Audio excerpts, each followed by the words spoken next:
मकार शीरी जो एक तरफ तो जैशा की जिंदगी बर्बाद कर चुकी है तो दूसरी तरफ अब अपनी बेटी और राफे की जिंदगी में जहर घोलने के लिए अपनी बेटी के मासूम बच्चे की कुर्बानी देने वाली है, जो कि अभी तक इस दुनिया में आया भी नहीं। कभी कोई माँ इस हद तक भी जा सकती है कि अपने हाथों से ही अपने हंसते बसते बच्चों की जिंदगी बर्बाद कर दे। शीरी ने तो हद ही कर दी। जब से इसे पता चला है कि रीशा माँ बनने वाली है तो इसके सीने पर तो सांप लौट रहे हैं। अब ये घर की मुलाजमा को भी भारी रकम देती है और कहती है कि तुम्हें एक ऐसा काम करना होगा कि जिससे सांप भी मर जाए और लाठी भी न टूटे। शीरी मुलाजमा को समझाती है कि जैसे ही रीशा बाजी अपने कमरे से निकले तो तुमने चुपके से इसे सीढ़ियों से धक्का देना है। तुम सबके सामने इस बात की गवाही दोगी कि मैंने अपनी आंखों से देखा है कि जैशा ने ही रीशा को गिराया है और गरीब लोग हमेशा ही मजबूरी में बिक जाते हैं। मुलाजमा मान जाती है और फिर ऐसा ही होता है। अरीशा जैसे ही अपने रूम से निकलती है तो मुलाजमा आंख बचाकर इसे धक्का दे देती है। अरीशा को बिल्कुल भी पीछे मुड़कर देखने का मौका नहीं मिलता और वो गिरकर बेहोश हो जाती है। इतने में पूरे घर में तूफान बरपा हो जाता है। शीरी चीखना शुरू कर देती है कि जैशा ने मेरी बेटी को गिरा दिया। ये नफरत में इस हद तक भी गिर सकती है, ये तो मैंने कभी सोचा भी नहीं था। हामिद, सुफियान और अरसलान सब इकट्ठे हो जाते हैं। हामिद को यकीन नहीं होता। वो शीरी पर चीख उठता है, ऐसी बातों का टाइम नहीं है, पहले हमें फौरन रीशा को हॉस्पिटल लेकर जाना होगा। लेकिन हॉस्पिटल पहुंचने के बाद जब राफे को इस बात की खबर होती है तो राफे भी जैशा पर बदजन हो जाता है और कहता है कि तुम नफरत में इस हद तक गिर सकती हो, ये तो मैंने कभी सोचा भी नहीं था। तुमने मेरे बच्चे को नुकसान पहुंचाने की कोशिश की है। मैं तुम्हारी शक्ल भी देखना नहीं चाहता। इस मासूम चेहरे के पीछे इतना मकरूह चेहरा हो सकता है, ये तो मेरे वहमो गुमान में भी नहीं था। लेकिन जैशा मुजरिम बन जाती है। अरीशा बिल्कुल भी इस बात को एक्सेप्ट नहीं करती कि जैशा ऐसा कर सकती है। वो कहती है कि मोम, आपको गलतफहमी हो रही है। मेरा पाँव खुद फिसला था और मैं गिर गई। लेकिन मुलाजमा के बयान ने सबके दिलों में शक का बीज बो दिया है। अब जैशा पहले ही राफे की नजरों में गिर चुकी थी।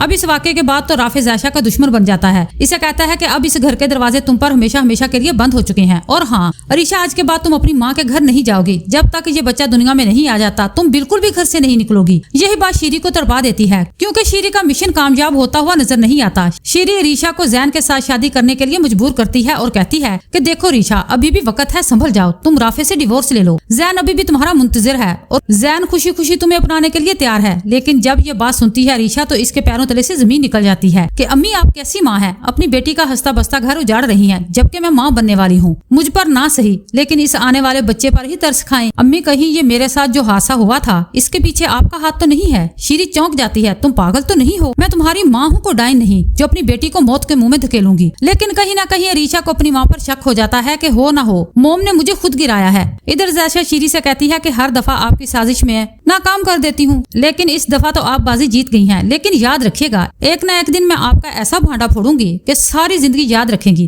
ताया अब्बू खुद आपको धक्के देकर इस घर से निकाल देंगे। शीरी कहती है कि फिलहाल तो तुम अपनी खैर मनाओ। तुम्हें क्या लगता है कि मैं तुम्हें इस घर में सुकून से रहने दूंगी? मुझे तुमसे नफरत है और मैं तुम्हें कभी भी माफ नहीं करूंगी।